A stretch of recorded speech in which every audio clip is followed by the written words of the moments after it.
Hi friends, ನಮಸ್ಕಾರ. 2026 IPL season ಬರೀ ರನ್ಗಳ ಸುರಿಮಳೆ ಆಗ್ಬಿಟ್ಟೈತೆ. ಬಾಲರ್ಗಳು ಮರ್ಯಾದೆ ಆಗ್ಬಿಟ್ಟೈತೆ ಬರೋ. ಅಯ್ಯೋ ಯಪ್ಪ, ಏನು ಹೊಡಿತಾರೆ ಬ್ಯಾಟ್ಸ್ಮನ್ಗಳು.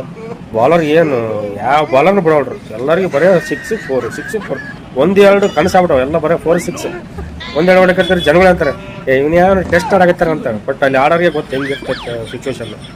ಆದ್ರೂ ಎಲ್ಲ ಬ್ಯಾಟ್ಸ್ಮನ್ಗಳು ಒಳ್ಳೆ ಚೆನ್ನಾಗಿ ಆಡಾಕತ್ತಾರ. ಬಾಲರ್ಗಳಿಗೆ ಪಾಪ ಭಾಳ ಕಷ್ಟ. ಅಟ್ಲೀಸ್ಟ್ ಬ್ಯಾಟ್ಸ್ಮನ್ ಹಿಂದೆ ಹೋದ್ರೆ ಅದನ್ನ ರೈಟ್ ಅಂತ ಕೊಡ್ರಿ, ಅವ್ರಿಗೂ ಏನೋ ಕ್ರೆಡಿಟ್ ಕೊಡ್ರಿ. ಸ್ವಲ್ಪ ಹೋದ್ರೂ ವೈಡ್ ಕೊಡ್ತಾರೆ, ಅವ್ರು ಮತ್ತೆ ಇನ್ನೊಂದು ಬಾಲ್ ಹಾಕ್ಬೇಕು. ಹಂಗಾಗಿ ಎಲ್ಲ ಬಾಲರ್ಗಳು ತಲೆ ಅವ್ರಿಗೆ ಸಾಕಾಗ್ಬಿಡೈತೆ. ಹೆಂಗೆ ಹಾಕ್ಬೇಕು, ಹೆಂಗೆ ಬಿಡ್ಬೇಕು. ಇವ್ರಿಗೆ ಹೆಂಗೆ ಹಾಕಿದ್ರೆ ಹೊಡಿತಾರೆ. ಸ್ಲೋವರ್ ಹಾಕಿದ್ರೆ ಹೊಡಿತಾರೆ, ಸ್ಲಾಟ್ನ ಹಾಕಿದ್ರೆ ಹೊಡಿತಾರೆ, ಆಫ್ ಕಟ್ರ್ ಹಾಕಿದ್ರೆ ಹೊಡಿತಾರೆ, ಲೆಗ್ ಕಟ್ರ್ ಹಾಕಿದ್ರೆ ಹೊಡಿತಾರೆ. ಇನ್ನು ಹೆಂಗೆ ಹಾಕ್ಬೇಕು ಅವರು ಎಲ್ಲ ಉಪಯೋಗಿಸಿದಾಯ್ತು. ಎಲ್ಲರಿಗೂ ಹೊಡ್ಯಾಕತ್ತಾರೆ ಈಗ. ಹಂಗಾಗಿ ಬಾಲರ್ಗಳಿಗೆ ಹಿಂದೆ ಹೋದ್ರೆ ವೈಡ್ ಕೊಡ್ಬೇಡ್ರಿ, ರೈಟ್ ಕೊಡ್ರಿ. ಅವ್ರಿಗೂ ಸ್ವಲ್ಪ ಏನೋ ಕ್ರೆಡಿಟ್ ಕೊಡ್ರಿ. ಅವ್ರ ಬ್ಯಾಟ್ಸ್ಮನ್ ಒಂದೇ ಅಲ್ಲ, ಅವರೆಲ್ಲ ಬ್ಯಾಟ್ಸ್ಮನ್ ಹೊಡಿತಾರೆ ಸುಮ್ಮನೆ.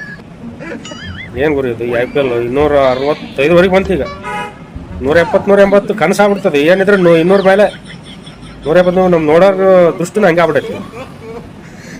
170-180 ನೋಡ್ರಿ ಅಷ್ಟೇ. 200 ನೋಡಿದ್ರು ಅಷ್ಟೇ ಅಂತಾರೆ ಈಗ. ಏನಂದ್ರೆ 200 ಮೇಲೆ ಹೊಡಿಬೇಕು ಈಗ ಅಂತ ಮನಸ್ಥಿತಿ ಬಂದ್ಬಿಟ್ಟು ನಾವು ಕೂಡ ಏನು ಮಾಡೋದು ಅವರು. ಹಿಂಗೆ ಇದೆ. ಬಾಲರ್ಗಳು ಮರ್ಯಾದಿಲ್ಲ, ಬ್ಯಾಟ್ಸ್ಮನ್ಗೆ ಮರ್ಯಾದೆ ಅಷ್ಟೇ ಇವಾಗ. ಏನೋ ನೀವು ನೋಡಿ ಕಮೆಂಟ್ ಮಾಡಿ.